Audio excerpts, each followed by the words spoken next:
That hits. 6 piercing. Yeah, that definitely takes effect as he rears back. Oh!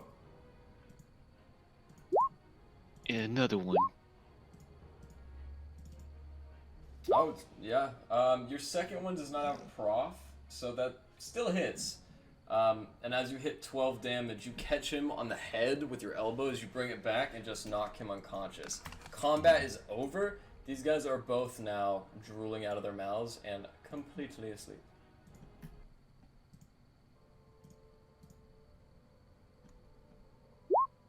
As the chaos Now settles... is the time to tie them up and ask questions. Thank goodness I was Yes, dead. I agree. Let's tie them up and ask a bunch of questions. That was the craziest lag. What'd you say? You're lagging. And I shoot! I said. Bam! Oh, that was Up and fucking ask great. the lords up inside. The fast-paced German is, like, really good. We can't really hear what you said, so... It's like angry robot noises, but also with a German accent. Yeah. It was good. I though. loved it because it was just like, and I shoot him. I forgot I There's had a rope. immediate neighbors. No, you said- That went sideways. Combat is currently over. As you guys sit in the room, seeing these two unconscious figures, neither of them are dead. What would you guys like to do? Tie them up. Who has a rope? Oh, I got the rope. I got the right stuff for robbing people. Alright, as you bind them up quickly with your assassinry skills, Otaku, it's quite easy. I also have rope. If there's not enough, I've got 50 feet worth of it. This is perfect. Show us how you tie the other one. With the good nuts. I don't mean tie his nuts. I mean 2 nuts around him. Okay, so I tie his nuts. I tie his nuts to his hands. Well, he's gonna answer our questions now, that's for sure. Just like Orla said so. Elrond, get in here and stop shooting people. Oh yeah! Erlon busts through that window. As you do so, shards of glass fall, and it's a little bit brighter inside the room. While you're all sitting there, Glenn, you peer over Rez's shoulder, and you spot something unmistakable. As a collector of cards yourself, you spot a very rare card in the elusive 3-dragon anti-deck you've been trying to assemble. The card of the Spy. The Hua. Okay, nothing. There's nothing. The Hua. You don't know. I found the card. Shut your mouth. Shut up. Who was winning in that game? Okay. It's 3-dragon anti, it's hard to really call. It depends on who was bluffing at the time. However, the turbaned fellow who is now laying out of his chair with his feet in the air, he had the better hand. They all tied up now? Yeah. Okay. So if you want to go one by one, you slap him, and the other one should stay asleep for a bit. Yes, so who's going to do the talking? What are we going to ask this guy? We should do that before he wakes up. Okay, hold. First off, I imagine we all need each somebody to talking. You're just so charming. You're just so fun to talk to. However, I think the more important thing that we need to worry about is like, what angle are we taking? Do these? But Cop, we bad have to ask cop. him. What was that? Good cop, bad cop. Okay, That what always about like, works. what about like good cop and I don't then think like, she's an actual detective. good cop and a little bit angry cop, and we can all be the little bit angry cop. I can be the good cop, and then Larry can be the like batshit crazy cop. Absolutely. Yes. I Larry just have a likes question. that. I was just wondering, how long do we plan on being here? I have no idea. Question. Okay, We could that's probably, great. And Erlon's just gonna like take all of his stuff, and as he walks to like the corner of this room, I can't see this other part of the map, but as he walks down to that corner of that room, he's just gonna sit down on the ground and begin meditating with the star map in his hand. Okay, as you see him clutch this marblet, it soon expands to a minor constellation as it floats around him. He begins his meditative state. As the room grows to an eerie quiet, and the cold from the doorway still seeps in, those of you look out the doorway to find Keegan carrying Garrett back to Breeman. As they soon leave, your vision seemingly hastened and not wanting to wait around any longer. What would you guys like to do? So what should we ask this guy? We should definitely catch up. However, I think the question is, did they know Sephyk? Did they know him? Why was he here? List of questions. Did you know Sephyk was a serial killer? Why did you hire Sephyk? How long has Sephyk been working for you? Well, Sephyk works with the Twisted Hand. Do they know the Twisted Hand? Is this the Twisted Hand? Is this just like This guy looks like he's from that southern country. What did you call it? Kalsht? I don't know how do you pronounce it? It's Kalsht, right? The only people that would know here are Glenn and Alistair. I know exactly what you're saying. And yes, maybe Kalishte. Kalishte is what you. I think maybe what you're meaning. Oh yes, Kalishte. Yes, that's the one. Close. Sorry, this is not my first language. Totally fine. Okay, so we've got Sephyk, his connection to the Twisted Hand, Kalishte, and then fuck, what was it? Hold on, let me just do a little bit of thing. Do they know Maxlander as well? Yes, we'll ask him about Maxlander. Yes, I think I have heard that word before. Holy shit!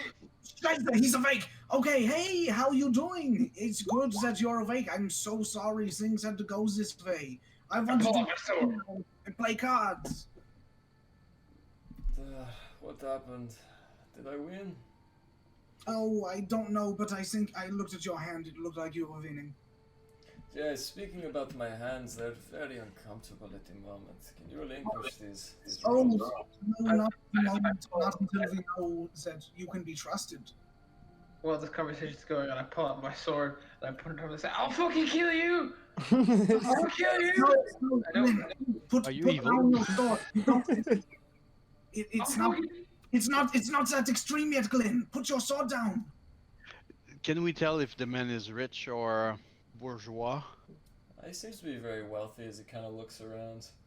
In Erlon's meditative state, he just hears Glenn screaming, "I'll kill you," and so like he jumps up real quick and pulls his his spear out, and he's like, "No, please do not." Okay. And then he just sits back down and starts meditating again once he realizes it's just. It's crazy. He'll do it too. Listen, this is not my first time in a tricky negotiation, and at the moment it looks like you have all the leverage, so by all means ask your other questions. We do have a few questions for you, if you wouldn't mind answering them. You can talk to me. You'll find that I'm very nice when I want to be, but I've been known to stab the shit out of people. Yeah. So, and these guys right here, they've also been known to, like, this little one, they can throw a hammer through somebody. I've seen them throw a hammer through a bear's skull. I'm swaying my sword around my head. He's always drunk. Please. He likes cutting people in half. So, as long as you're calm, and you're calm with me and you answer all of our questions, this will go very fine. Please do not really hurt. calm. Ask away. Please do not hurt me or Peter. Peter here is only my associate. Have you killed him? No, we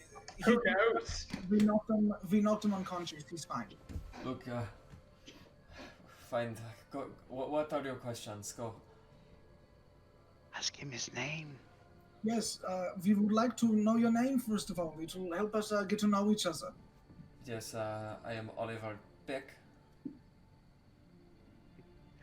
That sucks because we can see token names now. Yeah. You said your name was Oliver? Indeed, that is my name. He gets advantage on these. I'm gonna insight that. Yeah. Yeah, go ahead and insight. Yeah. I Fuck am you. Oliver Beck. That is my name. I am a fisherman from Triglio. Morales, he seems to be trustworthy. And you are you work with the Twisted Hand Trading Company, yes? No, absolutely not.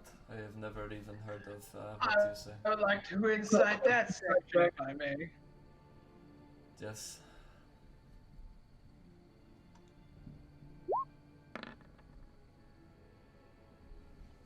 You can't tell that he is lying at the moment.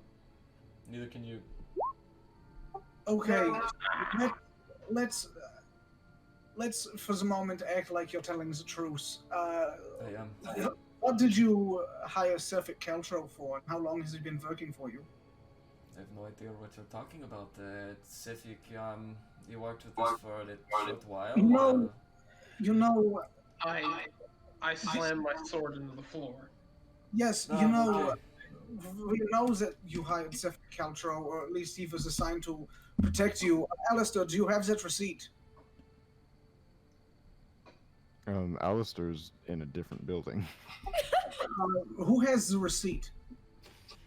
Alistair's looking for shit. Right? I gave it to Alistair. Should I go find him? Yes, go find him and bring him back here so we can show this receipt to this person, so we can show them that we know they're lying through their teeth. As Glenn leaves the room, I am much calmer already, thank you. Glenn, as you and Alistair make your way and you make your way to catch up to him, both of you uncover various loose wood panels that can be salvaged, 16 nails that are sitting in a cupboard, soot and cast iron pots from the different forges. Oralas already took the blacksmithing kit, and the only thing else of note that you notice, Alistair, is the 7 dogs chained up in various parts of the camp. I would have loved the kit there. I didn't take the time to loot it. Okay, so you discover the blacksmith's kit as well, Alistair. Glenn, as you catch up to Alistair. Alistair, Hey, lad, what's the deal? sorry, I want to talk to you first. We've got a couple fellas in this building. I need you to prove that we know that they are intrinsically linked to Sephyk Kaltro. We need that receipt that I gave you. If you could just follow me, give me the receipt, doesn't matter, whatever you want to do. Oh, you got lighters, do you? Sure, I don't know. What do you think? I dealt with liars on my crew from time to time. I got this. Fantastic. I'm gonna make my way in. While they're out on their way back, knowing that Alistair's coming, I'm going to look at this guy and say, I know for a fact that at least one thing you said was not the truth. The other things I'm not sure about, but I know that you have disrespected me already, and we have a friend coming who really does not tolerate that kind of thing. And then as Alistair walks in the door, I'm going to say, oh, here he is now. Alistair, would you like to take over and ask this man a few questions? Alright, which one's the liar? I gestured to the one in the turban with my sword. Alright. Hear me out on this. I would like to remove the bullet, but not the black powder from my pistol. Press it against his knee and fire to try and burn the flesh off of his knee. Arr! Why have you done this? Stop! Please stop. I walk in swinging my sword as though it's a helicopter. Just quit that, it is revolting. I'm keeping the tip of my rapier to his neck. And then I'm gonna shove the receipt in his face and say, is this what you be lying about? And stick it back in my pocket as I begin to load another shot in my gun. Okay, look. I'm a merchant with a twisted hand. What else do you want to know? I'm gonna look to Rez. Alright. Oh, Question.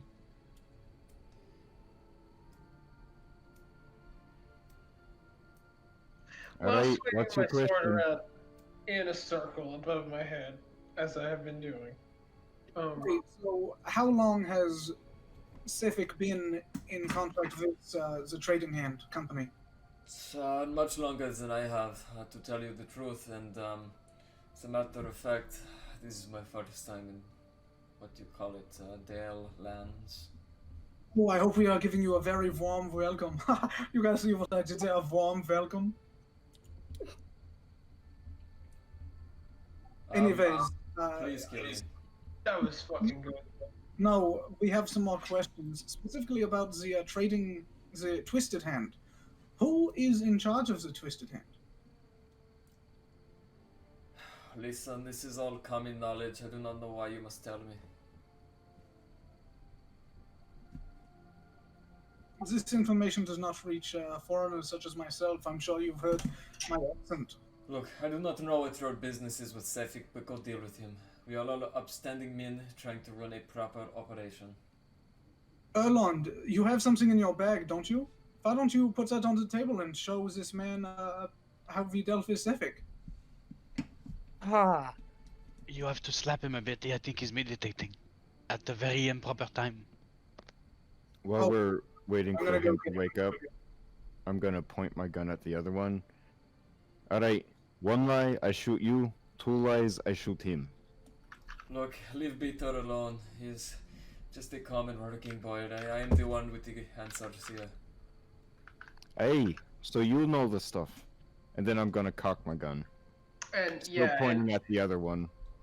and with that answer, just for the sake of it, just to add to the intimidation, I'll take my crossbow and I'll also point it at the same one that Alistair is pointing at. Oh, this Whether is or not I a have bit intention of shooting. redundant. Okay, look. The owner of the Twisted Hand is a man named Ardal. Do not know why that would concern you, but there you are. I don't really understand what Reyes is on about, but he seems to really want to know.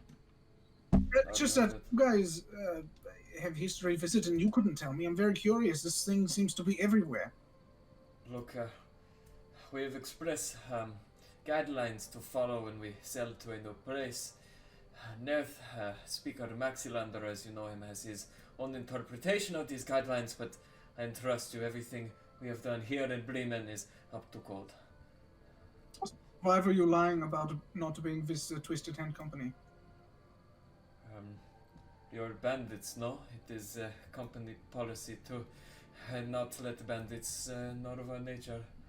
No, it's safer to say that we are bounty hunters. And oh, by the way, were you aware of Sephyk's past as, you know, a serial killer? This is news to me. I had no idea, I swear. No. And I walk over to Erland and I pat him on the shoulder and I say, Erland, why don't you show them that what we did to Sephyk, huh? Ah, yes, Sephyk. You mean, my new friend. And I pull out the head by the hair and I'm just sitting there holding it and I, like, give it a good smack.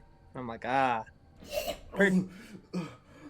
The man pukes into the hardwood floor. A little bit of it smalls onto the coif of his goatee. Okay, you've made your point. I'm sorry. You don't like it. And I'll throw it up on the table right next to him and let it roll. Oh, no.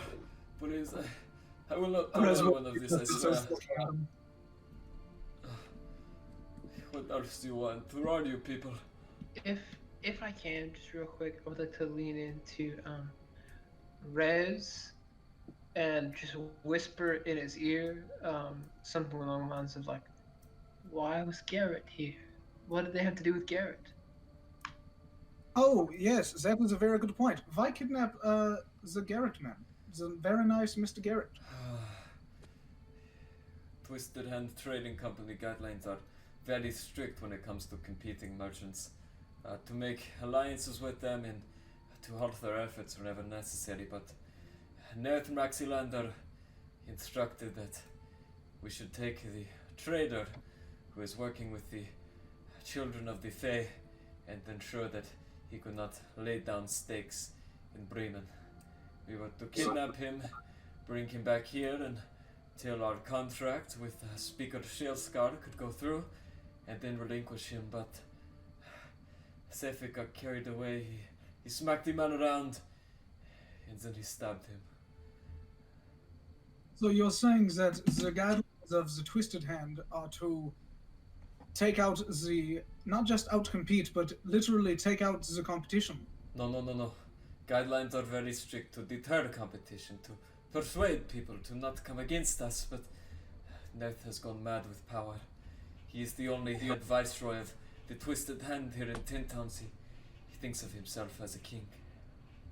So Maxland is working for the Twisted Hand as well. Oh yes, he is the most popular merchant here in Tin Towns. However, that is not much of a secret. His affiliation with the Zentarim, on the other hand, he likes to keep that under wraps. His affiliation with this Zentarim? The Zentarim mercenaries. Surely this is where you came here, no? Well, we came here for Sephyk. You know, if this is an outpost for a merchant company, there must be goodies somewhere, correct? Not exactly. We are something of the muscle waiting on Net's next caravan to ensure that it goes to the right places and meets the right people. This is a camp. You had people here. There must be supplies. This I wish you to point us to those supplies. Listen, take my word or do not, but this camp was erected by the fishermen of Breeman. All we did is purchase it from them, awaiting the next caravan. And how long until that caravan gets here? Or 1-2 months. Oh, you'll be waiting quite a while. What would happen if we were to burn down this little outpost? I suppose you would be paid their visit by the Frost Maiden. I pull What is this? I pull Glenn off to the side and say, "What the hell is the Frost Maiden?" Do I know what a Frost Maiden is? Yes, that is Uriel, the one responsible for the everlasting winter. Is that a goddess? Okay, I relay that information to Riz. Oh, so we'd be pissing off like a really powerful person. I mean, like a kind of nebulous person, someone who's more of like an entity, just kind of in the universe, rather than like a physical person. Oh, okay, so maybe we shouldn't burn this place down, huh? Just loot it. But that's the thing. Are they actually linked to them, or is this guy just like, is he just faithful to them? Who's to know? I mean, like, it sounds like the most loyal person to the Twisted Hand that there could be. Look, Or at least I am a worshipper of Arakbir. I know of the Frost Maiden, do not worship her at all.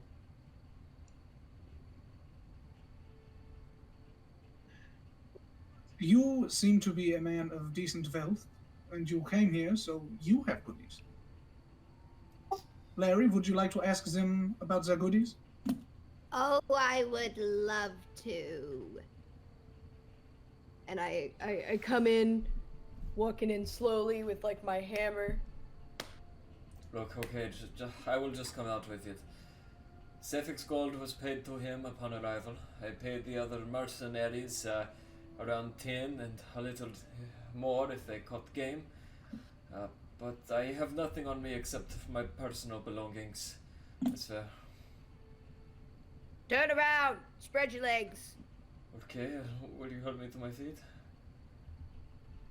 How like tied up are they? It's Bound at the hands, handcuffed to by their back. to their balls. Is that where it?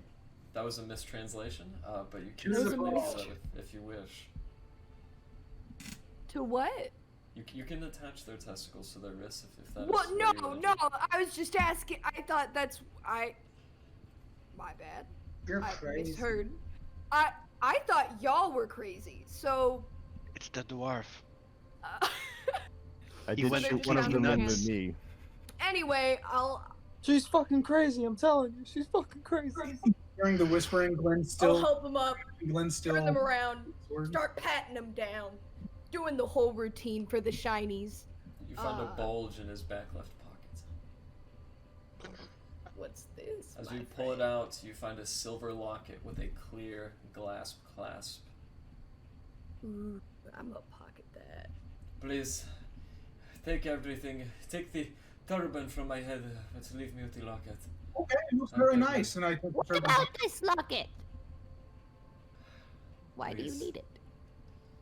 This is the only photo that was taken of my wife.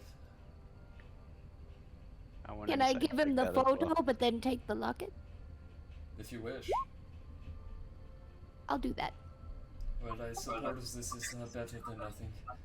Larry's just stealing all of like everyone's prized family heirlooms. Alas, you do know that he's telling the truth. And you also... Actually, Larry, go ahead and roll me an investigation check, because you did thoroughly pat him down. I did. I got it all up in there. As you run your hand down the links of his very long, furled sleeves. Yeah, go ahead and roll that inside. Yeah. Insider investigation. Sorry, investigation. Alright. Okay, you don't find much, but as you bring your kobold fingers down his right arm, you catch a copper bracelet that he has, open in the center, comes around the side of his wrist. One special too, my friend? No, that is very common. I use it to test the quality of other coin that I come across in my travels.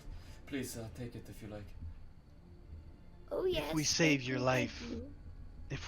life, are you willing, before you go, to sign us a document with your name, saying all that's happened in the town with the speaker? And explains the side of the situation about Garrett. You know, we wish to keep all of this on the hush hush as much as, as much as you didn't know about Sephyk, killing all of those people. We would like to keep it that way for some mutual parties that are interested. So if you could write down exactly what my tall, dark elven friend here has suggested, and then it will only go to people who we wish to probably blackmail or extort. I will do anything that you wish. However, if you promise me that myself and Peter here will walk away without life or limb spared. Yes, certainly. I look around the party and just gauge everyone's opinion on this. We will take the weapons, of course, but you are free to go. Maybe leave you with a dagger and 2 gold, just Okay. so you make it safely. A sheath weapon. Is there any way you would allow me to use a name other than my own? If I sign my name to this document, I will be at the very least excommunicated from the Merchants Guild and at the highest hunted down by Maxlander's men and killed like a dog in the snow. And I why does have an that idea. matter to us? You don't have to worry about Max Landers. That is why we are having you sign this document. I have an idea. Yes. Alright. How about you sign his name? I'm going to gesture to the head. Sephyk, well, I would love to, yes, but his name is meaningless. He's just a man. I guess your life is more important than your name, and I have an idea. In Kaliste, one's name is the Wraith. What if you signed it with someone else higher up, or do you have an enemy in the trading hand, the twisted hand? Someone who you're like, oh, I really don't like that guy when I come into work on Thursdays. well, if he Yes, signs I- really bad and it doesn't correspond, it's meaningless. I can think of a fellow, yes. Then sign his name, and then he will get into all the trouble. Okay. Good idea. Where is this note? Does anybody have paper, or is there paper or anything in the area, something we could write with? Let me see. I've got Never mind. pieces of fabric. I'm sure we can find paper in this nice place. There's playing cards in here. We can use them. Yeah, just write on the back of a playing card. Look, if I may make a suggestion, take Sephyk's bill of sale and I can maybe add another name to it. I don't know. Do we want to mark on this, like, heavy evidence? Well, right on the back of it, in that way it's double evidence. It's I double evidence. know. If we lose one, we lose both. I'm gonna hand it to him for him to sign it. Look, I'm really in no position to ask here, but is that not all you need? What else can I provide you? Once you write out all of the things my friend has asked for, and you sign the name of your enemy co-worker, then you and your friend Beta here will be ready to go. Absolutely, just untie me. I'll cut his binds and hand him the paper. He rides his hands. He takes a small quill from his parchment, dips it in a small vial of ink without your vision, and writes on the paper. Alvor, Altargos. This brat has been pestering us for a while. Nothing but a mere courier. He can still sign papers and officiate in his own likeness. As he kind of lays that down, he clasps his hands together. So, what will you do now? Well, I think we'll untie you, give you one of your weapons, and send you all on me. Real quick, actually, does anyone have, like, I've got my sword, but does anyone have, like, a small knife, like a dagger, or just like a knife, something small? Yeah, 4 daggers. You can take a beat of a scimitar. Could I get a lock of this fella's hair while we're here, please? Oh, please. Yeah. And I'm wearing it like a scarf. Yeah. As you see, he's got his hair tied up in a very small bun, which napes at the top of his head. His head is shaved on the sides. I just need a little bit, if I can. I don't... Just for our insurance. This is very demeaning, but go ahead. I don't need a lot, I just need a little bit. This is experience. Endearing, I hope you realize you're being interrogated. It's not supposed to be uplifting. By all means. While all of this continues, Alistair's just gonna leave, and he's gonna make his way around to free all the dogs. As you do so, He's just out freeing dogs. many of them, as they've been tied to the stake and not allowed to make their own burrows in the snow, they are frigidly cold. Shaking, they obey your commands as they follow you in fear. Also, why does this man have a mask? Is he contagious? Does he have something that's gonna change the world forever? Here's Zintarim. They have their own mysterious ways. Okay, I got scared. Take off his mask to humiliate him. When Betaru wakes up, he'll be very humiliated, I am sure. So I say we let Beta keep his scimitar, and then we leave, and then when he wakes up, they go on the way. If you want to be escorted to safety, we can also do that, but you will be seen with us. So real quick, just while we're here, do I have like a little bit of his hair? Was that given to me? If you'd like to, I mean, yeah, you never really said what you Yeah. did. Yeah, go ahead. Yeah, well, I had said like I wanted a lock of his hair, and I think me and Rez were kind of conversating about like the garnering of it. Yeah. So if there's 100 gold on the table, you know, everyone wants that, and everyone could say that. But when you say I take the 100 gold, all of a sudden, it changes. So, I take it. You take his hair. Okay. As you saw off his little bun, the tie untwangs and sends loose strands of hair down his face. He rubs it out of his eyes. If you fuck with us or do anything to escape us or hurt us as a unit, I have a connection to you via this hair, and I just want to say that at this point, as my character, at this point as a paladin, I am lying. Should I roll a deception? Yeah. Go ahead, do it at advantage. Okay. Because he's very terrified. He has no idea what you're talking about. If you want, you can put that hair in my locket. Fuck! Absolutely, I will not try any funny business of any kind. Put it in my pocket. Alistair, as you mush all the dogs around, you find a bin next to the second pin.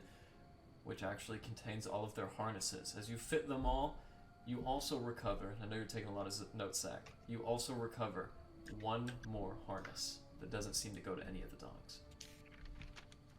But we have that older dog, right? Sally left with Keegan and Garrett.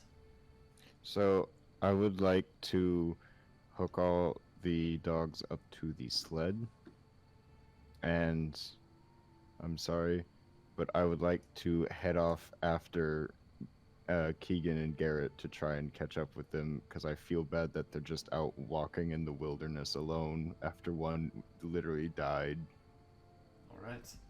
As you guys sit there in the cold and snow, looking out of the doorway, Erland and Aralas, you barely catch the vision of a tri-cornered sea captain whipping 7 dogs in a submission as his sled takes off through the torchlight.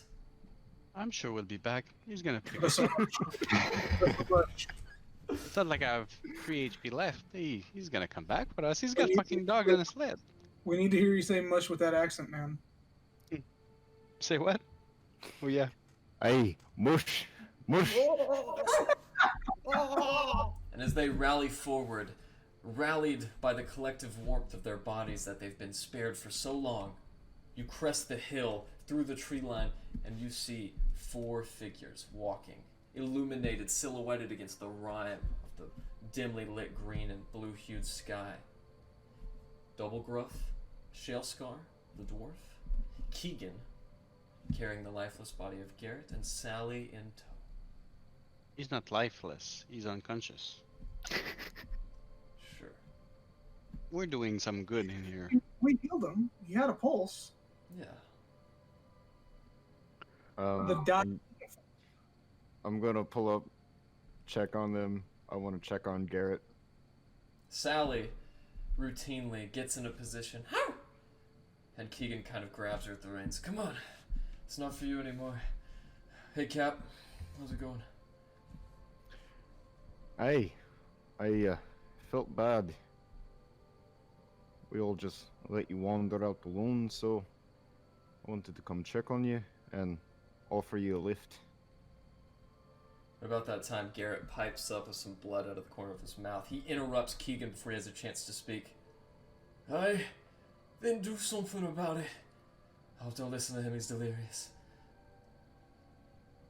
I'm gonna get all of them on the sled, and I'm going to put the extra harness on the spare pup. I'm gonna get everyone ready to head out, and I'm gonna try and get them to town. Look, there's not enough space for all 4 of us. Just take Garrett, and we'll meet you at the Black-Bearded Brother. Alright, I'm gonna put Garrett on, and I'm going to give him another hit of Cure Wounds. You watch the blood as a drop hits the snow, and then that which is on his left returns back into his mouth, and he kind of perks up. Hi. Good man. And I'm gonna dash off on the sled to town with Garrett on board as fast as I can. As you make your way into the 5 Tavern Center, Doublegruff, Shalescar, and Keegan jogging behind you. As you can look around and you see the names of the tavern, the Even Keel, the Grumpy Moose, the Black-Bearded Brother, Stone's Throw Pubbery, and of course, Shite. You then find your way at the Black-Bearded Brother. As the dogs come to a concise close, the door opens. And that's where we'll begin next week. Well, at least we have the portable hole for all the weapons of the mercenaries we killed. Woo! Oh, no, we don't. What a session. What a session.